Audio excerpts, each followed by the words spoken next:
gun people. I haven't done this guy, what's his name? T-Rex or whatever. He's I think I cracked on him about being a little too techie or too speed, etc. But anyway, he's putting out gun stuff, so I'll subscribe and like everybody should do. So again, anyway, so this guy is from Japan. He's never fired a real gun before, and he puts them out here and fires a real gun, but he's only been shooting like, hell, I forgot what he said. Let's hear.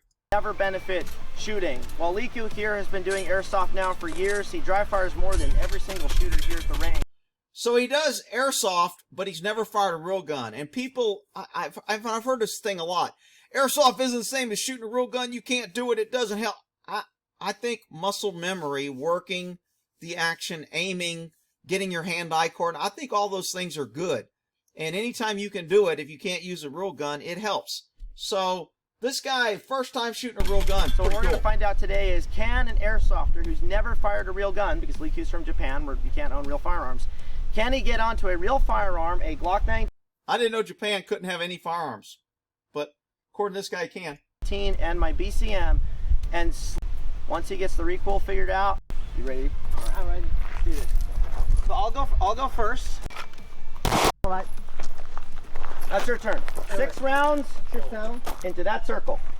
Okay, so if I was teaching this guy, and I know he did this for effect, to show that this is the first time the guy's ever shooting a gun, and he wanted to see the recoil, etc. But I mean, you got to realize shooting a gun for the first time is kind of a cool thing. Those people who have never shot a gun will probably never experience if you're in a country wherever. But I mean, I've been shooting guns since I was a kid, 12, 13, 14 years old. I mean, we got guns in Texas when we were kids. So for somebody that's never shot a gun, I have my buddy from the UK that I met in California while I was working as a cop, and he had never shot a gun. His son came down, and I took him to shoot a gun. He's like, oh man, my son's coming to visit. This will be the highlight of his life. And I took him out to shoot when his son came in, and his son, like 4 or 5 years later, was still talking about that was the greatest thing ever, to hold a gun at a range and just shoot at a target at range. He just thought it was cool as hell. And I guess because we live in the environment that we're allowed to have arms and we shoot all the time, we kind of take for granted that there's actually people out there who have never even held, ever been able to own, even go out and rent or borrow a gun and shoot it. They've just never had a real gun. And when my buddy's sons from the UK came in, I was just, it was kind of like sad in a way that, man, there's so many people out there that have been brainwashed that guns are evil and they'll jump off the table and just shoot and kill everybody, and we got to get rid of them because they're really dangerous. And they've never really held or felt, you know, the joy of being able to defend yourself, being able to feed yourself if the government wasn't providing your food. I mean, it's just sad, but this is pretty interesting. Are you ready? This is his first time ever shooting a handgun. This guy's heart rate up. He's probably shaking. He's all amped up. I mean, this is a big deal, and he does pretty damn good. Are you ready? Ready. Stand by. Oh. So he was so nervous he forgot to put a round in. That's okay. But I gotta admit, for a dude that's never shot a gun, he does a hell of a lot better than a lot of cops I know. When I was doing range training for cops, trying to teach them to tap and rack, most of them would just look at the gun. And if you notice, he does that look of the gun. Watch this again. Ready. Stand by. Oh. See that pause?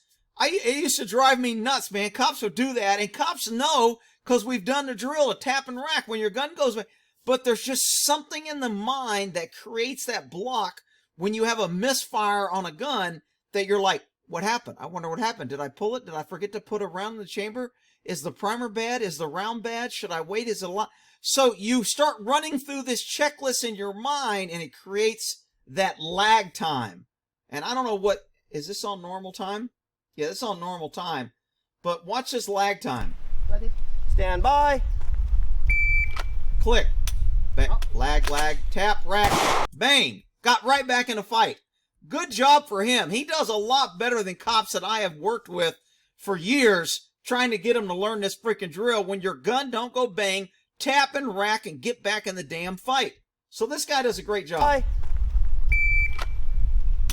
Oh.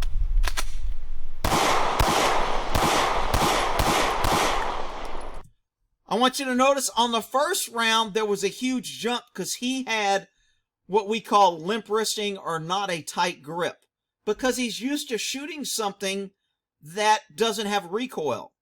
Most airsofts don't have a lot of recoil like a real gun. So the first round looks a little wild, and then watch his hands become more stable because he tightens his grip, he tightens his elbows, and he really feels like, holy shit, this gun pushes back. I got to push back and be ready for this recoil. First recoil, big. Now it gets lower, lower. 6.31. All right, so we drop a couple low here. And that's a, you were aiming for this? Yes. So what's happening is all you're doing is you're driving. Okay, so this is normal for a lot of shooters. Call it anticipating the recoil. You try to anticipate and adjust for it. So you aim down and you pull the trigger hard so the gun doesn't jump as high. I used to tell people, don't worry about how high the gun jumps. Worry about where that front sight is when that trigger goes click. And if you and if I go back to the beginning where this, I want you to look when he has his first malfunction. Stand by. So what I want you to watch here is when he draws and squeezes that trigger, watch how little, which tells me he has a good trigger control. He's practiced dry firing. He's not yanking the trigger on the first round. I guarantee you his first round hit because his barrel didn't dip. But then after that, he starts feeling the recoil and he forgets to squeeze the trigger and he starts yanking that trigger, anticipating. Watch how little this gun moves on this first shot. Perfect stillness. I mean, I wish I could get people to do that. This is what gets a hit. This is why this round would have hit, because you did not see this front sight dip or move at all. Now, if you put a dry fire again on him after he shot, you would see this front sight dip on that round.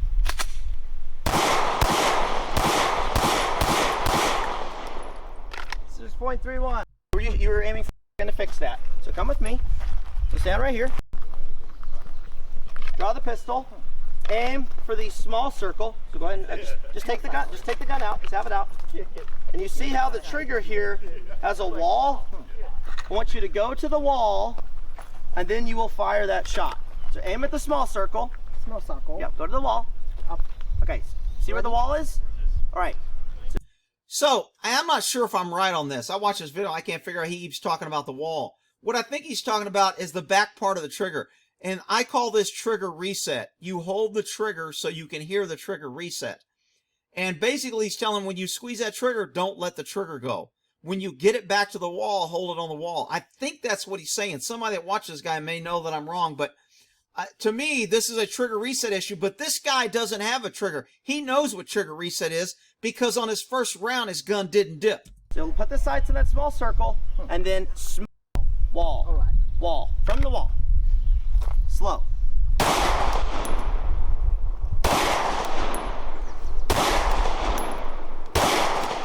He's still letting the trigger go a little bit quicker. I would be saying, when I do this drill, I usually tell people, when you squeeze the trigger, do not move your finger forward till I say release. And I make it my choice. So most people, the first few times, they'll automatically click that finger and they'll hear click. And I'll be like, no, I don't want you to release. Hold the trigger back. Then when they squeeze it, they hold it back and I go release. They slowly let it forward, click. And then I say fire. Then I say release. And that's how I teach trigger control, trigger reset. Good. Wall. From the wall. Wall. Good. Reset. Yes. On the wall. Good. On the wall. Good. Let's tighten up a little bit. Let's get on the gun a little more. So tighten up. Tighten up so you have less recoil. Let's do it again. Tighten up. On the wall. Wall. Wall. Wall. Reload. Good. All right, let's do it again. So holster up. He's got a good reload. He's got good basic fundamentals. He's got good muscle memory. I thought this was a pretty good little drill. If you want to go watch the video, there it is. What is it, T-Rex or I don't know, whatever he is.